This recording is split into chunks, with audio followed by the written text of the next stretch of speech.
I'd love to have dinner again with my dad, because he died a couple of Christmases ago, and I'd love to talk to him again, have dinner with him again. You think you'd be proud of everything you're doing right now? Yeah. He was, by the time he passed away. He had a son who was a doctor, and I always asked him for advice, and he was like, and I'd ask him something that I didn't know. He'd go, "Oh, you're gonna be a good doctor, a nice doctor," because again, I wouldn't be like a brilliant doctor, right? Because he would mess with me, right? Yeah. But that's an easy answer as far as family goes. But somebody who I'd wanna otherwise have dinner with, I wasn't expecting that question, man.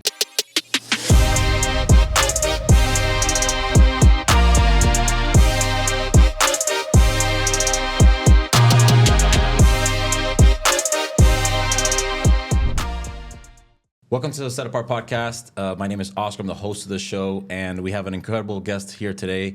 We have Hernando Chong. He is a good friend of mine. He is my doctor, and he's also a client of ours. And I thought, wow, somebody that really has known me for over 15 years, maybe almost 20 years, somebody that I've gone to know really well and love, and somebody that's also worked with us at a professional level. We renovated their house in Coral Gables, so I think you have a lot to offer. I think your story is very dynamic. I think what you're doing in your practice and even in your family is something that's very admirable. And I think a lot of people would benefit from hearing your story. So welcome to the Set Apart Podcast. Well, thank you. I'm super happy to be here. It's my first podcast interview, and I was happy to be invited. We've known each other for a long time, and work together both professionally because you've helped me and I've helped you, and it's nice to be here and go through the history together. Yeah, absolutely. Because one of the things that I remember is like going to to your practice, and I didn't really have a doctor, and everybody should always, I feel like everybody should have an accountant, a good lawyer, and a good doctor. And you were the first one of those pieces where I can really trust you because health is such an important thing, and a lot of people really put that to the side. But we're going to talk about that in a little bit. I first want to know a little bit more about you as a person, you're a father, you're a husband, but, did you grow up in Miami? How did you get into medicine? But specifically, can you tell us a little bit more about who you are? Yeah, sure. Naturally, a good place to start is with my parents. Both my parents were born in Peru, my mom in Lima and my dad in Iquitos, which is like the base of the Amazon River in the jungle. And I have the last name Chong because my dad's dad was Chinese, and he sought political asylum in Peru. So my father being born there and my mom in Lima, my dad was a doctor and my mom was a nurse, and they met in medical school and nursing school respectively. And so when my parents moved to America, my dad had to do his internship and residency and things all over again. So the first place they landed was in El Paso, Texas. And my sister was born there. So during his internship, she was born in Texas. Next one to come along was me. I was born actually in St. Louis, Missouri. My dad was at Washington University doing his residency up there. Huh. And after a year, they realized it was really cold. They didn't want to live there anymore. And so naturally, where do you go? University of Miami. My dad did his fellowship in nephrology, so he was a kidney specialist. And then I had a younger sister born here in Miami. So when my dad got his first job after fellowship, was in Plantation, Florida, in Broward. And they established a residence there. He got a job at the local hospitals, and my brother was born there. So you figure everywhere they went, El Paso, St. Louis, Miami. Yeah, if you ever want to know where your dad was working. That's where they had a kid, man. So that's, I was basically born in St. Louis, but raised here in South Florida. The first few years down in Miami, and then most of my childhood, I remember, was up in Plantation. I went to St. Gregory's High School. I went to St. Thomas Aquinas, well known for their sports program and, of course, education. But then I came down. St. Thomas has an incredible program. I remember when I played at La Salle, we used to play them, and it was like, wow, what a team that they had. It was like, I felt like we were playing a college team. Yeah, incredible. I remember Coach Smith back then, the football coach. And did you play any sports? I did. Freshman year, I guess they let everyone on to the football team. So I was on my freshman year, the smallest guy on the team, of course. And I remember I took a picture with all the biggest guys on the varsity team, and Coach Smith had a picture of me. Like a funny picture. It was hilarious. It was Yeah, the yeah. 4 linemen, Prince Perry. I remember these guys are humongous, and they basically had me standing on their hand. That's so it was me crazy. in my uniform. And Coach Smith had that in his office for many years, and I wish I could track that one down. But Yeah, that'd be a cool so, picture. and they let me in one game. Remember that movie Rudy? Yeah. So that, he made like one play. That was me. I made a tackle. Chong, freshman, out. That's all I did. I played one play the entire time, but it was a lot of fun because you build a camaraderie. It's a team sport, and so they let me do that. I did that my freshman year, football, and then I wrestled. Never made weight. I was too light. Yeah. I wrestled like 103. I was always like 99, 100 pounds, and there was a guy much better than I was. So after I realized, that the team stuff wasn't for me, I just took up surfing and did a lot of individual stuff like that. And so then, I graduated St. Thomas, went down to University of Miami, where, as you know, I met my wife, Selena. And Is that where you met Selena? Yeah. At UM? yeah, she didn't really want much to do with me, but Yeah. we were in English class together. And, I knew where she was sitting, so I'd sit in the back of the class. And she's like, why is this guy sitting in my seat? Again. And I'm like, hey, when can we go out? She's like, no. Then, eventually I became friends with her friends. And I was in a fraternity. So that she can learn about you through somebody else. Yeah, exactly. So, that's how you kind of sideway. Yeah, I know. I Backdoor have a little your bit of way in. experience about that. Yeah. So some of her friends were friends of ours. I was in a fraternity, Sigma Chi, there at the end of the row. And so one of these times it's like, hey, you can give me a ride back to the house. And, she'd volunteer. And then we finally went out, and that was it. That's we it. started dating. And She fell in love. since junior year in college. So a long time. We Yeah. dated for like 7 years. I ended up going to Nova Southeastern for medical school. When I graduated, did internship and residency in the North Broward Hospital District, which is like Broward General, North Broward Hospital. And then once I got into a residency, once I knew I got into residency and everything, we got married. And then You guys were boyfriend girlfriend for a long time. yeah, 7 years before That's crazy. she agreed to marry me. Yeah, and that was because what school? A lot of it was school, because Selena also, she's a school psychologist. So when she graduated UM, she went up to FSU and got her master's degree, and then got her specialist degree out in like Tampa, the Brandon area. So you guys were doing your thing individually. Yeah, exactly. And we did. And then, once we figured we'd be able to work and support a family, we did get married. We moved out into Weston, and then I worked on the East Side Hospital. She was working at some of the schools up there. Wow. And then we got a dog. And the dog lived a year, and we decided we can have kids. He'll probably survive. And so my youngest daughter, Elisa, was born up in Plantation. And then by that time, I was working up in private practice up there for 3 years, working like crazy. It's like waking up 5 a.m, rounding on your hospital patients, going back to the office, going back at lunch, going back to the office. By the end of the day, taking a ton of call. It was like It was tough. It was tough. And then we ended up moving here to Miami. So Selena's whole family, they're all Cuban, and the whole family lived down here in Miami. Later, we all moved to the Gables, which is, as you know, that house that you helped us out with. And but it was different. It was a different world because my family up in Broward, where I grew up, nobody had little kids yet.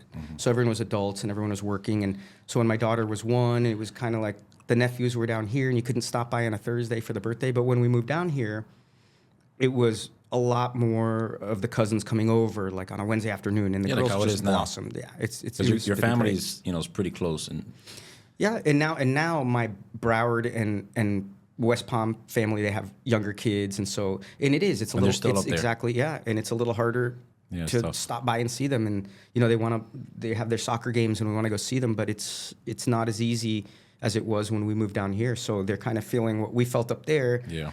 a little disconnect. yeah, it's And- tough to be away from family. yeah. Is definitely because Isabella, she has a sister that lives in Tampa. She has a sister that lives in Orlando. She has a sister that lives in Nashville, and everybody's doing their thing. One's going to medical school now, and the other ones they live to Nashville. But it's hard to, and even with all that, they're so close. And I think that's something that is pretty cool. That you, even not being in the same city, you can still be close to your relatives. And some families have a tough time being close even in the same city. Right. It's true. But at least now with, I remember during the pandemic, we used to have like little Facebook parties or something. Or I remember once we actually, there's a company called, oh my gosh, it's a little wine company, and they will send little samples of everything. Really? So I remember we did a wine I think tasting. you told me about that, right? Yeah. Oh my God, I can't remember why the name escapes me, but basically you can buy these little 2-ounce vials in a whole kit, and it's the same wines. So we shipped one over to my nephew up And in everybody was Boston, doing a wine tasting together. and we all did a wine tasting together, online. It was super cool. Well, one of the cool things about today's show is that you brought, a great bottle of wine here. This is a Robert Mondavi, the Kolan. So this is a very small region that Robert Mondavi and 2 other winemakers have bought this property. They're in Napa, and it produces what they say like the best grapes, and it's really great. And I appreciate you bringing this bottle, because every time I think about Kolan, I think about No kidding. about you. That's funny. But Yeah. I'm happy that you're drinking, because you just went through something pretty difficult, and I don't know how difficult it was, but it was what's it called, 75 hard? 75 hard. So the inspiration behind actually doing it was my daughter Gabriela. She's a senior in high school now, but over last summer, we were on vacation and we were staying out in Naples on the beach, and she'd head to the gym and do a workout. And we're like, okay, we're gonna go eat dinner. And she's like, well, I gotta go do an outdoor workout. And we're like, well, wait a second, you just were doing a workout earlier. What's going on? So she started explaining what this 75 hard challenge was, and basically it boils down to like a mental and physical challenge that lasts 75 whole days. And what makes it hard is not only do you have to do these workouts, one of them has to be outdoor, one of them has to be indoor, and they have to be 45 minutes. Wow. But you also have to follow a particular diet. Now, it doesn't spell out a diet. You just have to choose something and basically stick to it throughout the 75 days. You can't drink any alcohol, which, if you are a wine drinker. When was the first time you drank since the 75 hard? Yesterday? No. We just finished, my wife and I, because my wife and I did it together. And by the way, it was a fantastic thing to do with her, because it is a challenge. But when you got a teammate, you motivate each other. And not just that, some of the exercises we did together, we would take a 45-minute walk outdoors, and that counts because it's exercise is something you dedicate towards cardiovascular health or strength or flexibility. And when you're doing a brisk walk and you're going outside, and you have that opportunity to remove yourself from the stressors of life, and you're with your partner and you're walking. And so it really helped us grow together. And the challenge was, again, challenging. It is hard. So what was the most challenging part of it? It's funny because I thought it was going to be that you can't drink. There's so many things that you can do drink-wise. You associate food and drink together, partying or going out. And we did a lot of events that I thought it was going to be the drinking. But really, it sounds ironic, but it was drinking enough water every day, because you have to drink a gallon of water every day. Wow. And me, I'll set up a thing of water on my desk, and I'll go the whole day, and I'm running in and out and seeing patients. I might drink some coffee, and the water will sit there. Yeah. But the part of the challenge is that if you fail to do one of all these things, you're supposed to start over, and you basically fail the challenge. Sure. So I made it a point, and then, and of course, if you're drinking a lot of water, you're going to the bathroom all the time. So I'm constantly And running you're back and seeing forth. patients. Oh yeah, and you're seeing patients. You saw like 3 less patients a day. Because you're in the bathroom all the time. But so it's the 45 twice a day workouts, one indoor, one outdoor. You follow a particular diet. You don't drink alcohol. You got to take a picture every day of yourself to follow along. You have to read 10 pages of a nonfiction book, but an actual book. It's not like you can go on your Kindle and read. Yeah, and it's got to be nonfiction, and it's got to be something supposedly, that's What going to did you help read? you. I read a bunch of things. Believe it or not, I read a lot of cookbooks. Really? Yeah, I read another book called Guns, Germs, and Steel. I read some books about improving your business or improving. I just read, recently I gave, the Subtle Art of Not Giving an F, Yeah. which was a book that. How was that? I heard it's pretty good. Yeah, it's pretty good. It's a lot of basically things that you want to. You don't want to worry about things too much. You want to, I guess, not. You want to care about the right things. The idea isn't that you just don't care about anything. It's that Just you care choose about the right the thing. things that you Yeah. need to be worried about. Prioritize them. I think about the book that I never really actually read it, but something about don't sweat the small stuff. Worry about what you're going to worry about, and forget about the other things that are just going to distract you from what your goals are going to be like. So I'm like 5 pages away from finishing it. But the one thing I remember why we started it again is because I saw my daughter Gabriela reading. I'm like, oh my gosh, she's reading a book that's not related to school. What's this all about? And then that's where we all got inspired to do it. That's crazy. But how does it feel that you're? Because I'm saying that, and I get taken back because I can never imagine the day and how I would feel as a dad that Jack is motivating me to do something that he's doing. Because right now he motivates me, but it's not because of something he's doing. It's just because that he's just there.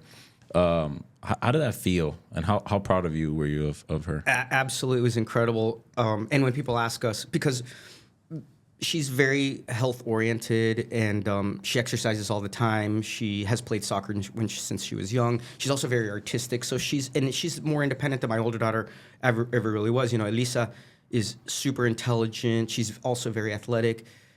Gabby, though, when she started doing this, and I think her whole idea is that she really wanted to be captain of her soccer team for her senior year. And so she was gearing up to show that she had endurance, that she had discipline.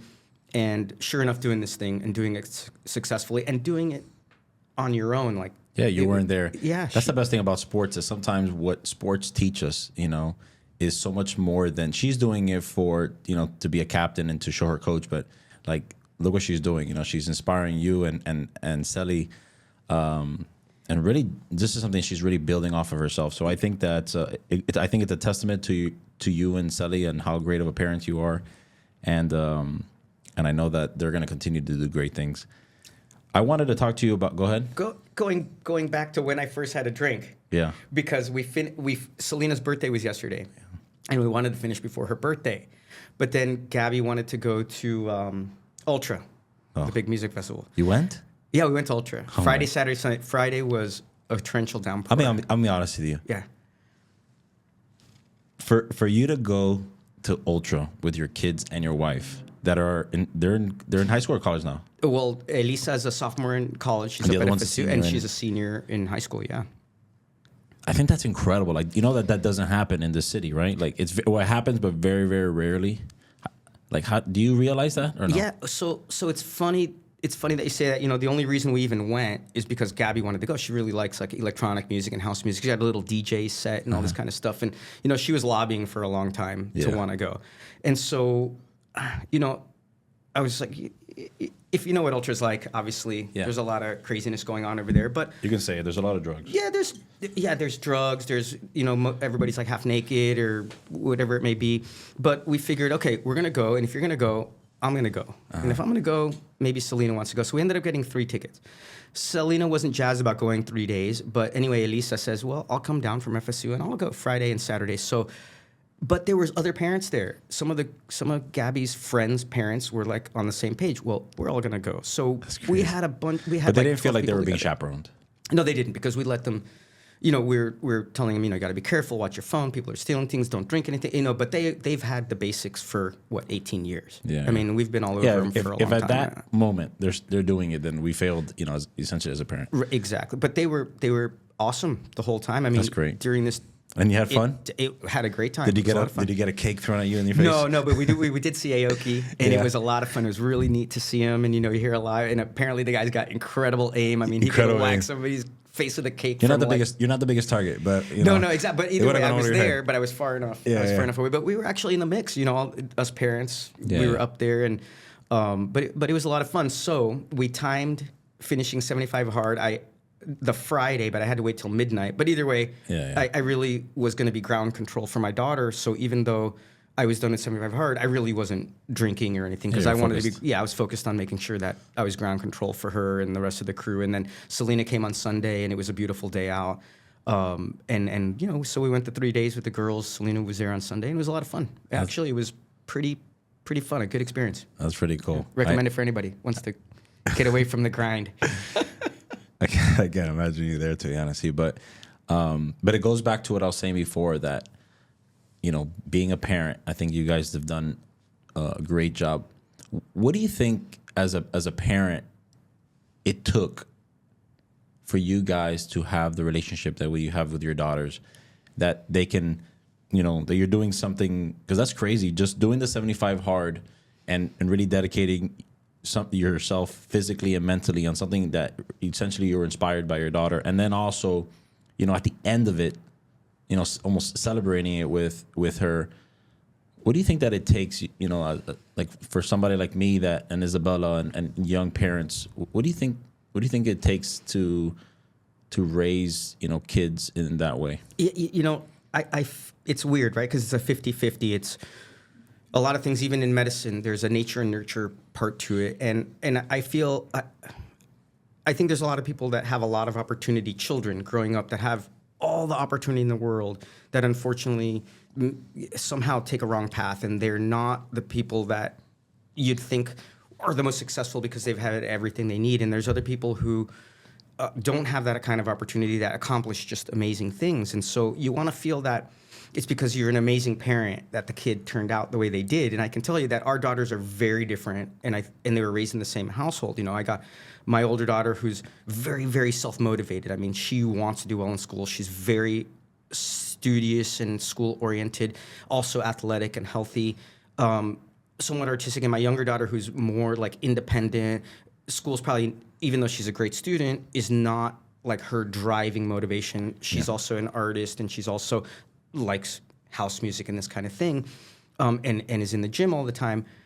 So while we want to provide everything we can for our children, and we want to be there as parents, and we want to encourage them and give them every opportunity, part of it's just who they are, man. And I think is, as a parent, you got to understand that they're gonna go in different ways. They're gonna develop how they're gonna develop, and you want to accept who they are, and always be there to give them a hug and love them, and just be a loving parent, man. That's all you can do. There's parents out there that, with their helicopter parents or their snow plow parents, and they're trying to like do everything possible to sideway get their kid into things. And I think, you know what, your kid's gonna do what they're gonna do, and I think it's ingrained in them, and just show them love, man. Yeah, love is a big thing. Absolutely. And I think the relationship that you have with your wife is important, because they see that, you know, where they can have like an example of love. Like, I've never seen, we built, we renovated your house. So I think I saw you guys probably like in the most tense time of your relationship. And even with that, you guys, everything that you guys were doing was like so gracefully, because that's so important, because your kids are essentially watching that.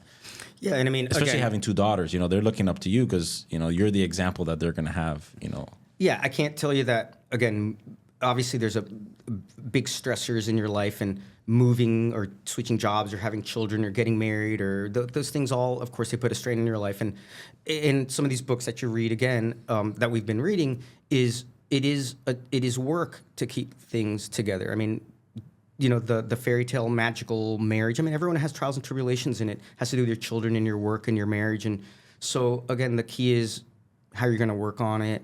You'll have your ups and downs, and certainly, again, and you must have seen it in other family things that are going on when you're working on people's homes. And I think now you're, maybe even in commercial projects that you do.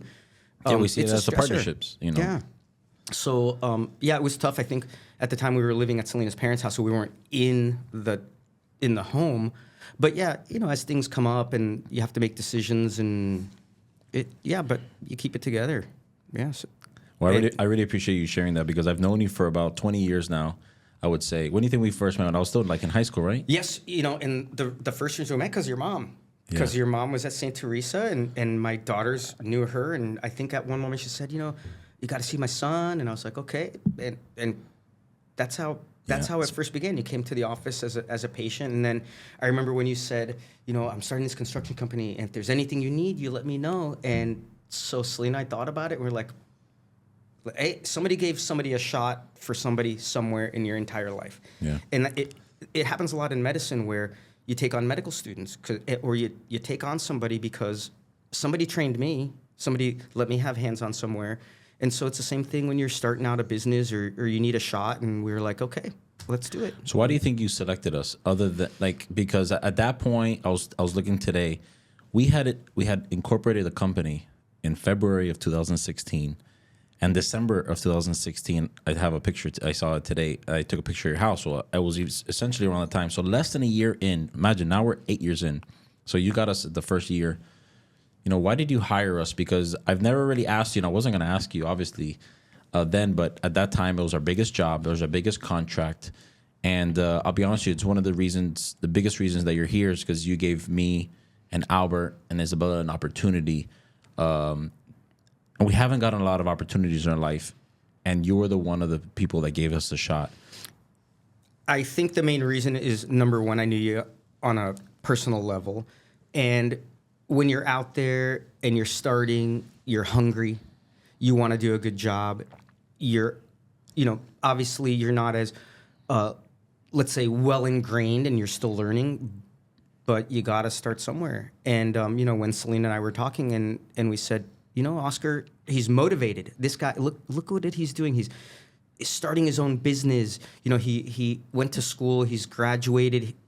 You know, let's talk to him. Let's figure it out. So, you know, obviously we didn't go sign on the dotted line. I never met you.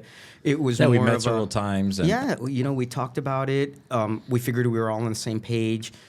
Obviously, things are very fluid. You know, we had an older house. Yeah. You run into trouble. You try to troubleshoot and fix. And the fact of the matter is, we really liked you, and we knew that you were gonna do us right and do whatever you could to do a good job. And as early as it was in your career, and hopefully, you know, as things happened with our home, you know, there was trouble. I mean, there was things in the house that, like, it wasn't a new build.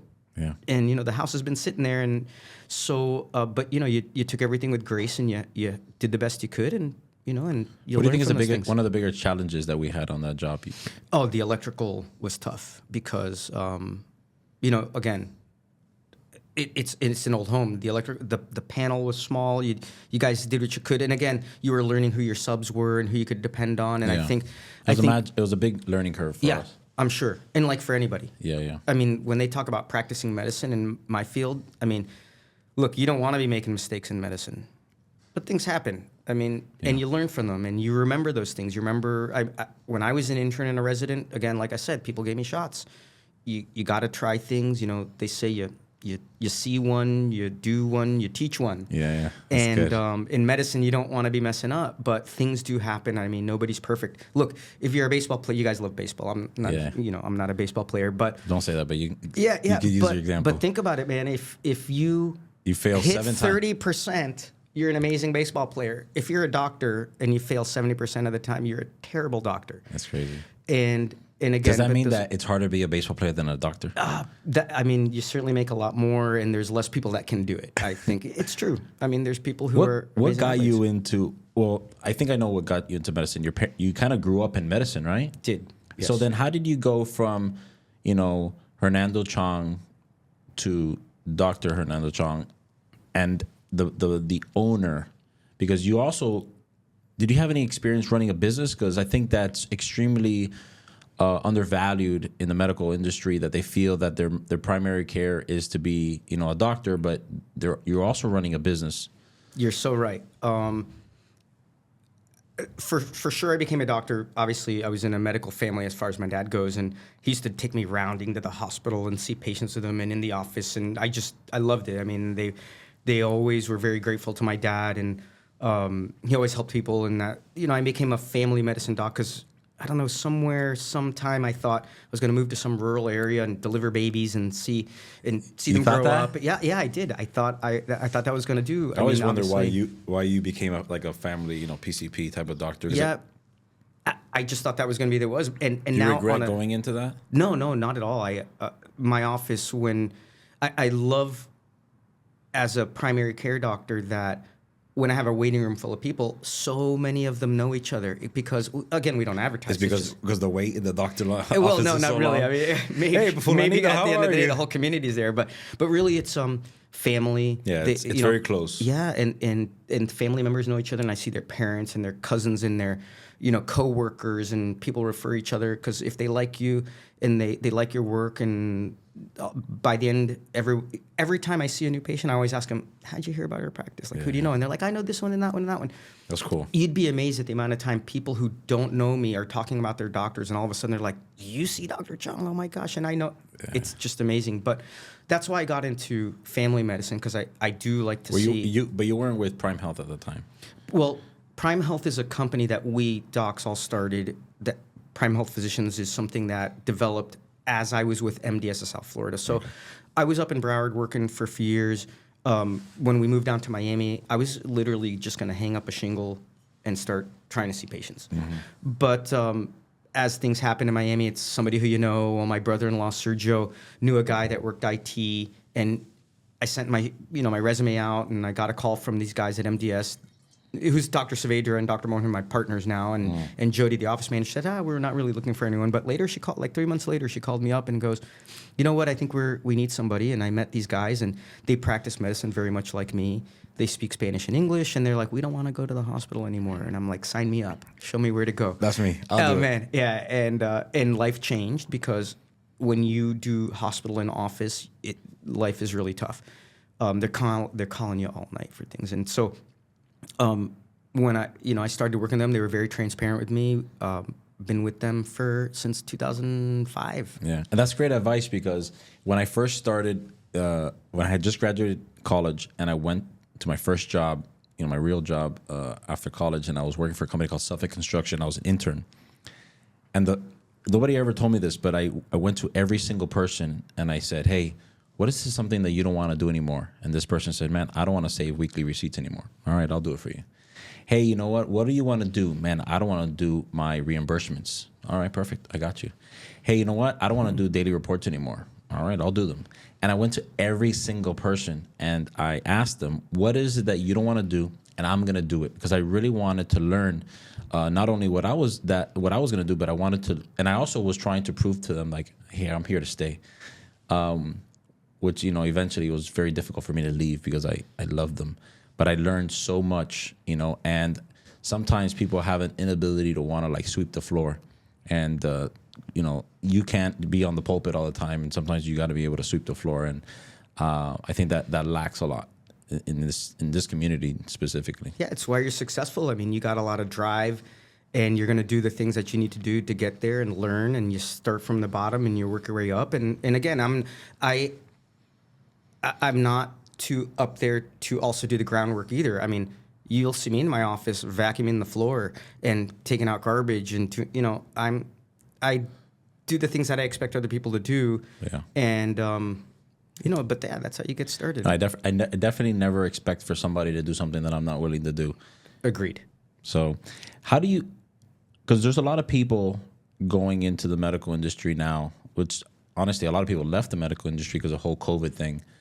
I feel like a lot of people are like kind of creeping their way back into it.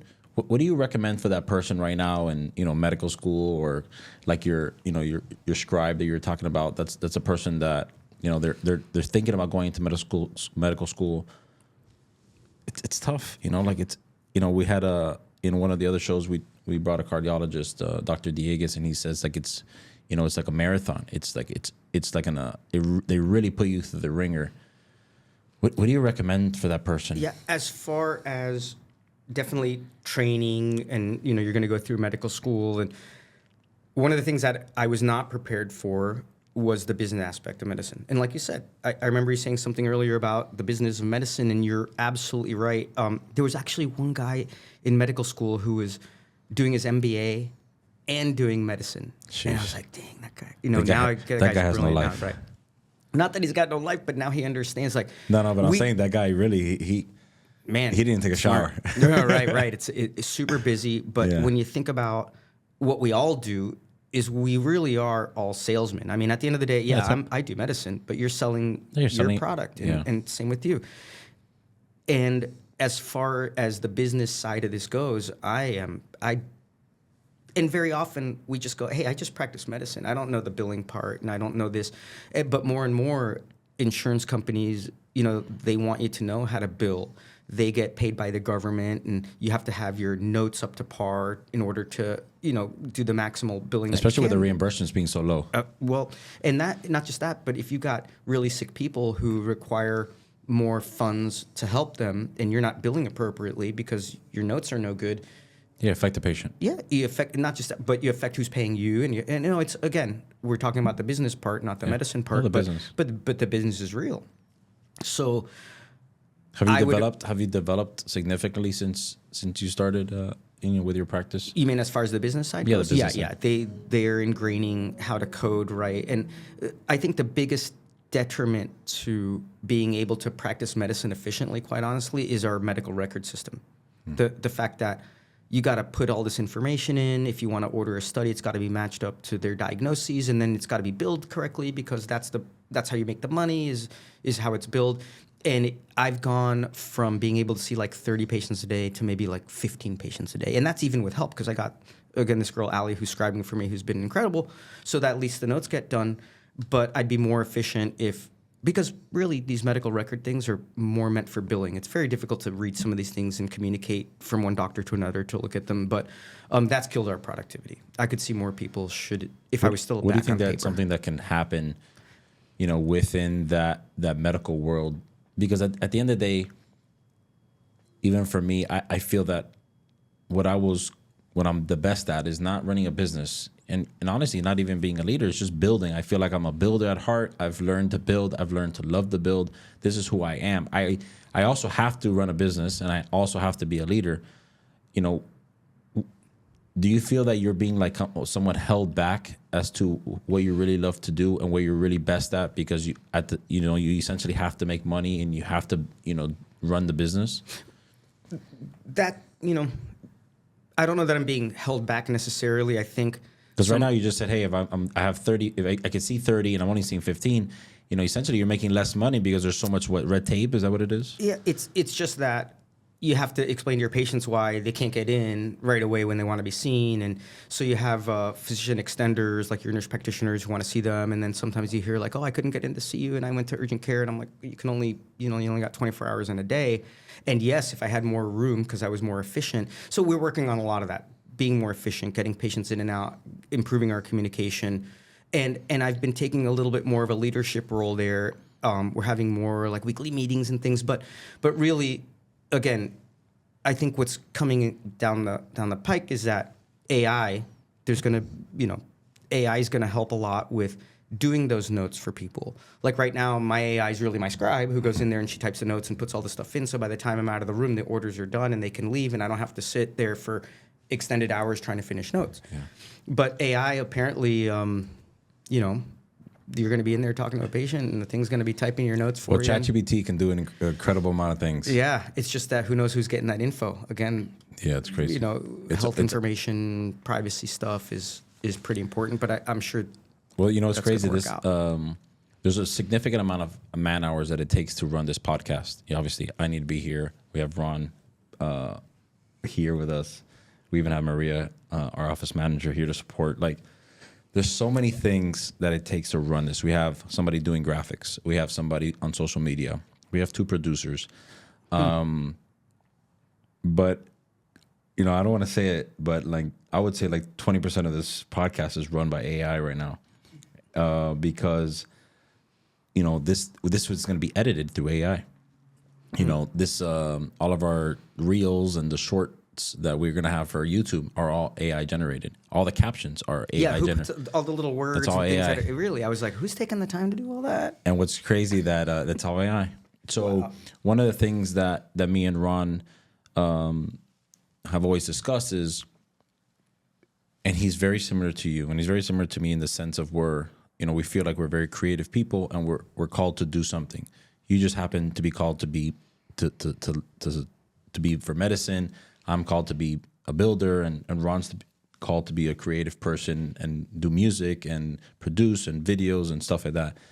And I think it's important that we can find ways and not be worried of the fact that AI is taking our jobs, but how can AI make us more, valuable, and how we can extend ourselves horizontally?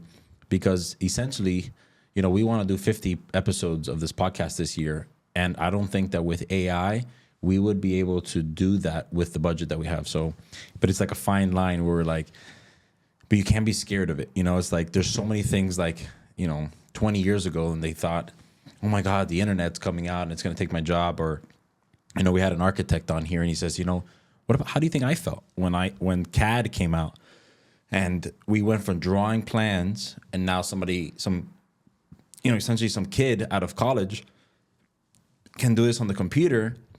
But now looking at it, we would not be able to have the construction industry that we have without AutoCAD. So we have to just embrace, AI and technology, and we have really tried to make the best out of technology that we can in this company. Which I wish that you experienced that, because when we were your general contractor for your house, we had no technology. Now we have a program that you can go in there, you can see daily photos, you can see daily logs, you can see all the product specifications, you can see all the requests for informations, all the drawings, you can see the latest drawings, you can see all the permits. It's an app, it's very user friendly, and it's something that we've invested in, but it's something that, it wasn't available 8 years ago. So it's something that's really changing it. So I thought it was interesting that you mentioned AI. Yeah, I was just having the talk with my wife and daughter yesterday about the tools, and even in medicine we have all these like biohacks and things that you can apply to your body and gives you data and information. Of course, yes, we always worry about the dangers, like your phone's telling you when you got to stand up or when you got to do this or when you got to do that, and how much, and again, how, like, who's telling you that it's got to be that way, let's say. But yeah, it's a super useful tool. There's so many things that make your life easier. Yeah. We'll see what the future holds, but I think, again, if you do AI and you tell some machine your symptoms and they come out with a bronchitis and you don't need to listen to your lungs or something like that, and maybe the AI can, who knows, but it may really help doctors in the future to be able to see people more efficiently. Yeah, I think it's crazy because I don't know like how far technology can take us. I feel that the technology can be really good because like right now I were to tell you, hey, if you can go back in time and have lunch or dinner with somebody, first of all, I want to know who it would be. But like, technology is really going to push the limit. I don't think we're going to go back in time, but it's really going to push us to something that it's going to constantly make us uncomfortable because essentially technology has always made people uncomfortable. But talking about that, if you can go back and have dinner with, or it could be somebody alive too, I'll give you that one, dead or alive, who do you think that Hernando Chong would have dinner with? Somebody that I've not already had dinner with before, right? Because I'd love to have dinner again with my dad. Because, he died a couple of Christmases ago. And, I'd love to, talk to him again, have dinner with him again. You think he'd be proud of everything you're doing right now? Yeah. He was by the time, he passed away. He had a son who was a doctor, and I always asked him for advice. And he was like, and I'd ask him something that I didn't know. He'd go, you're going to be a good doctor, a nice doctor. Because, again, I wouldn't be like a brilliant doctor, right? Because he would mess with me. Yeah. But, that's an easy answer as far as, family goes. But somebody who I'd want to otherwise have dinner with, I wasn't expecting that question, man. But, your dad's a good one because, if I were to go back, I'd probably have dinner with my grandparents because there's somebody that, from my mom's side, because I didn't really get to meet my dad's parents, but my mom's parents, there were somebody that I was always with them. I would stay with them Friday night or Saturday night, like they'd be my babysitters. And I remember like my grandfather with his little friends, they're all 70, 80 years old, walking Saturday morning to the bakery and grabbing a coffee and like a croqueta. And those are things that I do now. Like every time that I drink coffee or every time I'm at the ventanita, I think about, my grandfather.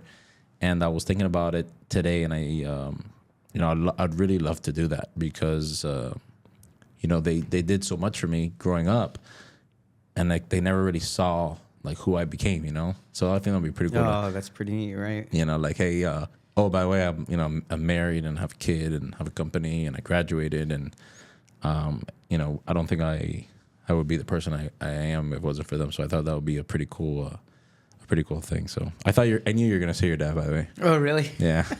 Because I keep thinking like all these books that I've read. That's why I was like, authors, he could be alive, but I was like, I'd rather not say because I kind of had a feeling that. One of the other things that's weird about me is I've never been like a starstruck person. Like I've never been like, oh my God, look who's here. You're a family guy, and I think that's a lot of people don't know that about you, and I love that about you as a doctor. You told me the other day, you said, hey, you've been working out. You're not taking steroids, are you? And, and it's like, you really care about me, Like you care about me so much that you're like really making sure that, and honestly, I'll be honest, if it wasn't for you, I probably would be completely roared out of my mind. I wish I was much bigger, but you're somebody that has always because I took steroids, before, and that was something that it took a lot for me to tell you, but you're somebody that really guided me through that, and we've had a couple awkward situations there, but right, which again, that's what's funny is like as somebody's physician, and Selena has understood this for so many years is, I don't tell things about people that I know. Oh, thank God you didn't tell Sally about what you saw. Yeah, one of the problems is that I see a lot of family and friends, and you never know 1 minute like you're gonna divulge something about somebody's privacy that comes back to them. Yeah, I remember she would go through my phone. I'm like, Sully, you can't. There's a text in there about somebody. You can't look at that one. And I go, this person, and eventually that information is going to come out. Yeah. But it's not going to come from me. I just can't. And a lot of people go home and they talk to their wives about these things. I'm sure presidents talk to their first ladies about things, about national secrets. And I know that if the information doesn't come from me, that their private medical stuff is. It's funny you safe, say that because. Let me see. Today is Thursday. Yeah. So the next episode, we're bringing some guy. His name is Pastor Craig Carlisle, and he's a pastor in Alabama, and he doesn't pastor a church, but he is a pastor, and his ministry is praying for people.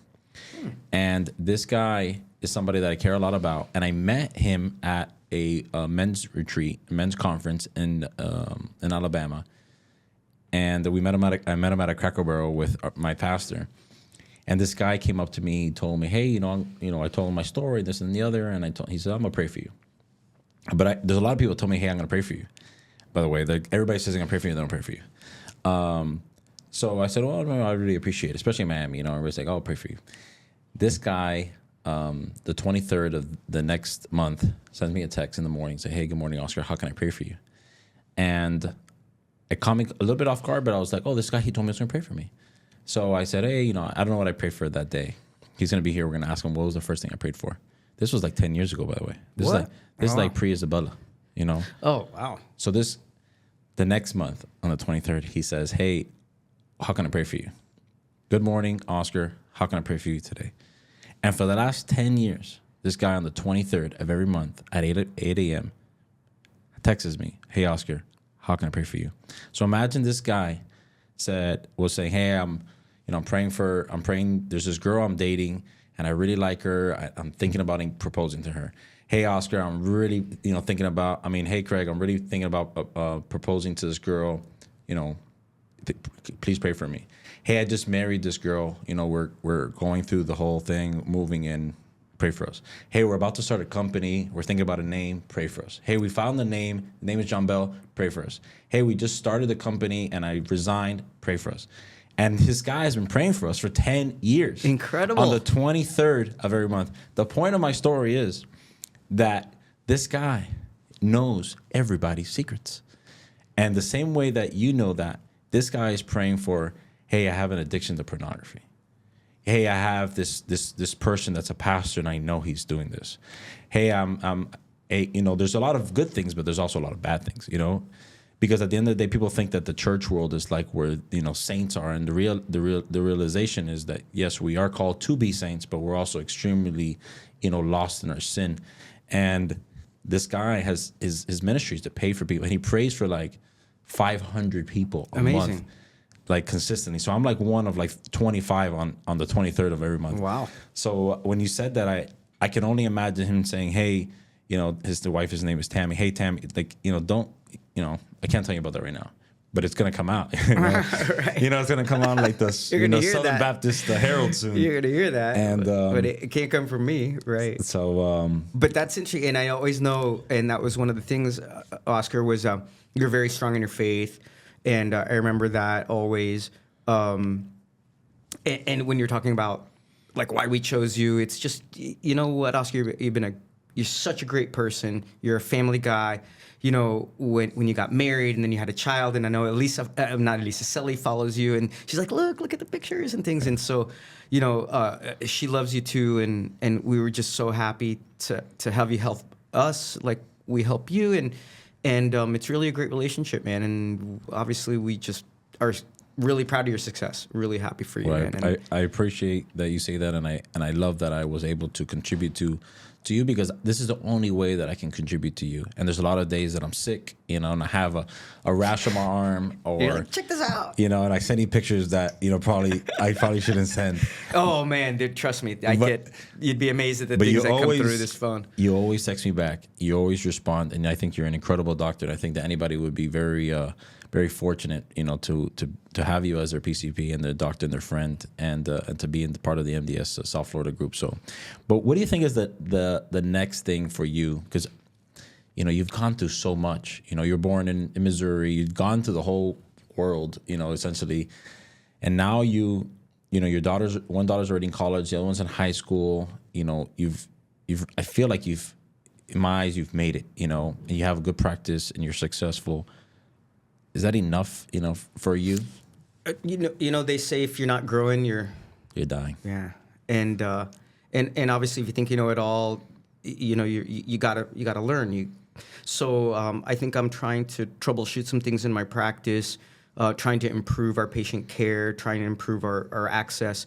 There's always work to do, and there's no way that I feel like everything's just perfect, and so I know that I'm working along with my partner and our office manager and our staff to help, because part of what I've heard a lot is it's tough to get through our phones, and so we're doing a lot of electronic communication, and so when people come and they complain, I'm trying to listen to those things and trying to make it better. Yeah, make it better, and always. But I think obviously you have to have a plan for your future, and do you want to continue to work as hard? And my nephew's always talking about work harder, not smart, or work smarter, not harder. Oof, yeah, almost messed it up. Yeah. So and again, Selena, our daughter Gabby's gonna stay here. She's gonna go to FIU. Cool. What's up? Yeah, Pause up, right?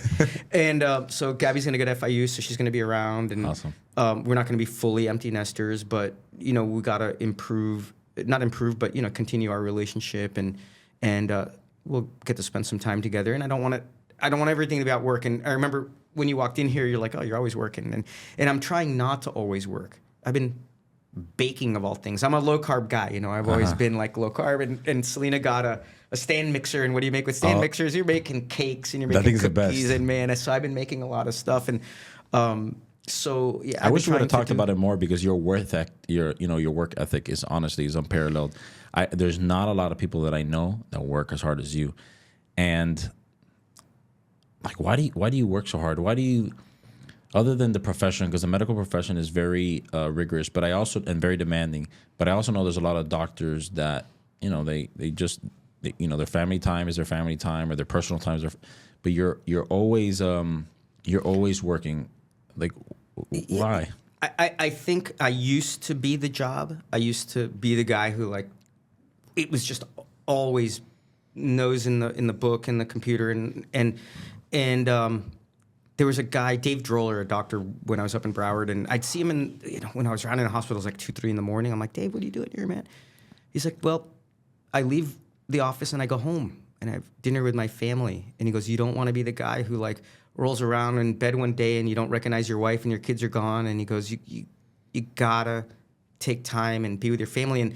And yes, I work hard and I try to take advantage of the time that I have in between things. And so I do try to get the work done, and there's people that are depending on you, and and you want to see those people. But I also pencil in I'm just going to do nothing time. And I know that something's waiting for me. And a lot of times people describe what medicine's like as putting out a forest fire with a spray of water, and you're trying to spray back the flames, and eventually it's going to come over this way. And that's really what medicine's like, because the information's coming at you all the time. And so you want to manage the important things, and you got to triage like anything else. And you know what? That one can wait. And what I've started to learn, and especially in all these 75 Hard books, is you got to learn when to say no. And you got to know when your family's first. And my staff tells me all the time, like, why are you seeing that person? Like, I go, because I got to. I'm their doctor. And when they need help, I got to see them. And they go, yeah, but but you got to learn how to say no. That one is not as important as this other one that you need to address. And so you got to triage like what's super important and what like can wait a little bit. And so I'm learning a little bit more about that because I can't see them all at the same time, right? I bet you wish you could. Yeah, you know what? And I want to help everybody, and that's part of what I'm sure every 99.9% of physicians out there, they're there because they want to help people. Absolutely. You hear stories about other ones, but we're not talking about them. But at the end of the day, yeah. And I want to be with my family, and I want to be with my wife, and I want to do other things, and I don't want to be medicine all the time, and we're figuring it out. And that's why, and that's the 75 hard thing, right? Is who in the world would have thought that as busy as we are as physicians that you could take an hour and a half every day and it's going to be exercise. But 45 of those are walking with my wife, and so you're improving that family relationship. Yeah. So it's been really an interesting thing, and you should try it. Yeah. Because you think like, I'm too busy to do that. You're not. You're not too busy to do it. I'm telling you. You can figure out time. You can figure out how to do it. There were times when I thought I wasn't going to make it. When we were on vacation somewhere, and you got to do a gym workout at the hotel, and then we decided we're going to do a walk. We went to see U2 at the Sphere in Vegas. Wow, what an experience, huh? How was that? It was amazing. But you're in Vegas and you think you're going to gamble, you're going to drink and do all this stuff. Hold on, so you zero. Exactly. Oh my goodness. Nothing. Didn't drink. I went to some incredible steak restaurant, and of course, what do you want to drink with steak? You want to drink wine. Didn't drink wine. But again, I had a teammate there. We were like, we're doing it together. And, yeah. And, when people know that you're doing it, they're not going to like... Yeah, push you. Yeah, push you, yeah.